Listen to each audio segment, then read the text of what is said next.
Yo, what is going on, you guys? This is GamingWithSal and welcome back to the channel. In today's video, I'm going to be continuing the Black Ops 4 videos talking about yesterday's community reveal event, and I know that I haven't really posted any more videos rather than just 3 videos yesterday, which if you guys haven't checked out, please go do so. I'm basically breaking down everything that you guys need to know from yesterday's community reveal event and basically trying to make these very small short videos giving you all the information that I feel like you need to know. But anyways, with this video, I'm going to be talking about all the stuff that you need to know about multiplayer. I basically dug out and got all the information that I could for the multiplayer that we got so far, and the only reason I didn't make this video yesterday is because there was just basically so much information that we got, and I wanted to make a video for you guys presenting all the information that came out and basically present it in the most correct way I can. So I went ahead and decided to take more time off to do the research so I can make the video for you guys. But anyways, let's go ahead and hop right into what you need to know about Black Ops 4's multiplayer. So the first thing that I want to go ahead and say is that yesterday, the main thing that they kept marketing, or the main thing that they keep telling the crowd, was that it's going to be the most replayable game that they have ever made. And if I'm not wrong, I think they also even said that it might even be one of the most replayable games for Call of Duty in general. And another thing that they also mentioned, that it was going to be boots on the ground. Now, I don't think I had to mention that to you guys at all, because you've seen probably a lot of gameplay that has been posted by a lot of other YouTubers that got invited to the event. So yeah, boots on the ground, you guys. No thrust packs, no jet packs, no wall running, nothing. Now, another thing that I feel like that I want to go ahead and mention right off the bat, it is no longer 6v6. And before you guys panic, don't worry. It seems like that the gameplay is still running smoothly. A lot of people that played the game talked about how they didn't even realize that it was 6v6, or sorry, that it wasn't 6v6, and now that it's only 5v5, they said that the fast-paced action was still there, the flow of the maps were great, so 5v5 isn't something that we have to worry about. But then that brings up the question, well, if ground war does come, how will it work out? Will that even be a smaller number versus the past ground wars that we've gotten? Well, we'll just have to wait and see, and we'll even have to wait and see if they would decide to go back to 6v6.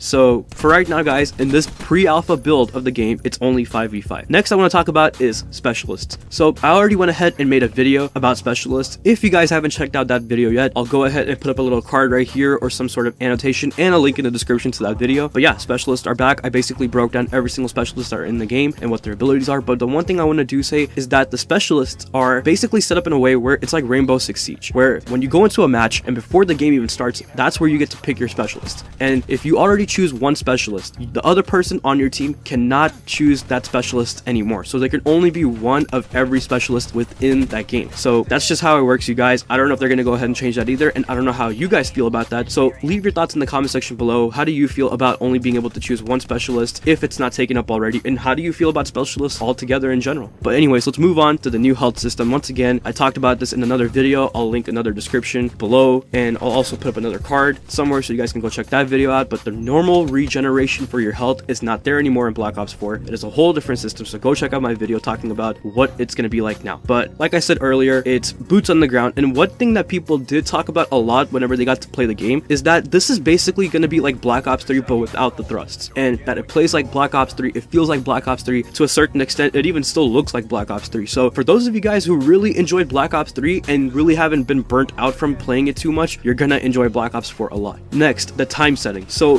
basically, as you guys saw from the gameplays and the trailer, one thing that David Vonderhaar went out and said, and if you guys missed it, just in case, I'll go ahead and say it here, the game is basically taking place in a setting that is set between Black Ops 2 and Black Ops 3. So that's why it explains there are still, you know, a little bit of futuristic tech in there, but it's not completely to the point where they're like flying all over the place and like, you know, jump boosting and just running on walls or anything like that. The only advanced movement that is in this game is basically a grappling hook, but once again, that has to do with the specialists. So you can find all the information in that one video that I was talking about over and over and over again. But let's move on to the next point that I have on my list. There is a new game mode called Control. Now I'm gonna go ahead and break this game mode down separately in another video, because I unfortunately didn't get so much information on it, because one, I didn't get invited myself to go to this event because I'm still a small YouTuber, so they probably didn't even notice me in this large sea of YouTubers that cover Call of Duty. But another thing is, I couldn't really get any information unless somebody already went out and played the game mode and explained it themselves. So I'm not going to go ahead and dive into that too much, but there is a new game mode called Control. And there's another thing that they added within like objective game modes, which I really love, by the way, and it's called partial points, or like partial credit in a way. So let's use this as an example. Suppose we're playing team deathmatch and you find an enemy, and by the way guys, there's only 150 health now. It's no longer 100 health. Everybody has 150 health. If you want more information on that, like I said, go check out my video talking about the new health system. But with this new health system, suppose I deal 100 damage to another enemy on the other team, and my teammate also damages that same enemy, but he only damages 50 points or 50,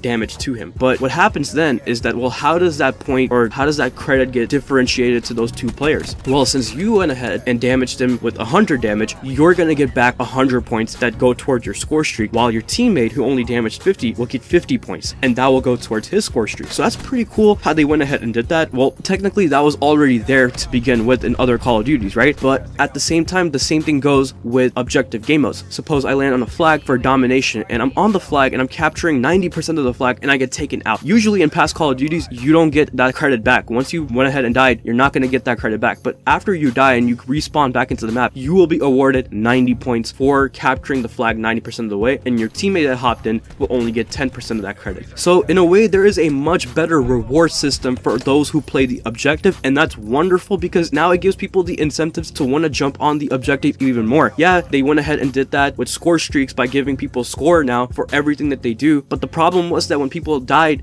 after capturing a flag for like 90% of the way, they never get awarded for it. So now that's all completely gone, and now people do get awarded for it, which is wonderful. And you know what, since I'm already talking about like the partial points and everything, well, how does kills get recorded then? What about kill dead ratios? Well, now apparently there's no more kills within the game. It's called EKIA, which is enemies killed in action, or enemies are eliminated in action, or something like that. But basically it's called eliminations now. So once again, going back to that one topic where I talked about where one person gets 50 damage into an enemy but you get 100, well, both of you will be awarded for that elimination. So whenever you go into your scoreboard during the match and check, it's gonna say EKIA, and you will get one and he will get one for taking out the same enemy. And some people might not like that because they like to be very competitive with their kill deaths ratios, but at the same time, what Treyarch is basically trying to do right now is they're trying to promote a lot of teamwork, and that's where basically like game modes, or not game modes, but games like Overwatch come into play. So there is a lot of Overwatch like influence within this game, Rainbow Six Siege type of thing going on here, but they're really trying to focus on team playing experiences. And just to run through some quick random little things that probably don't really matter, but I still want to go ahead and mention, there are things like no more kill cams. There's still play of the game like it is in World War II. The swimming is back, but this time swimming kind of is a much more difficult thing to do, because back then, like whenever you swam, you can just use your thrusters to pop right out of the water and get back onto land. Well, now you have to kind of find your way to like certain exit points that can allow you to get back on land and not be stuck in the water. So that's one thing you got to keep in mind. League play is coming back for you guys who are into competitive, just like it was in Black Ops 2. Like I said, there's a big focus on teamwork. The pick 10 system is back, by the way, and each weapon basically has its own unique attachments, and there's this one thing called a true predicted recoil pattern. Now you guys, there's still a lot of more information that is left to be covered for the multiplayer in terms of weapons and in terms of like different stuff like that. So what I'm going to go ahead and do is make a part 2 type of thing for this video, because I don't want this video to be too long. So I'm going to go ahead and basically just do that and break down the weapons and basically talk about like the pick 10 system in more of a detail. So I'll go into that more into a different video, but for now I'm going to go ahead and end this one. So thank you guys for watching. If you guys enjoyed the video, please leave a like, comment, subscribe, click the bell icon so you'll never miss an upload, and give me your thoughts so far about Black Ops 4. What do you think about the game? Are you thinking that you're going to be enjoying it? Are you thinking that, well, I'm not really into multiplayer right now, but let me go ahead and check out the Battle Royale mode? Or do you think that this game is just not going to be for you, and then you're going to stick to old Call of Duties or move on to different games? I would love to hear your thoughts in the comment section below, and stay tuned for more videos to come about Black Ops 4.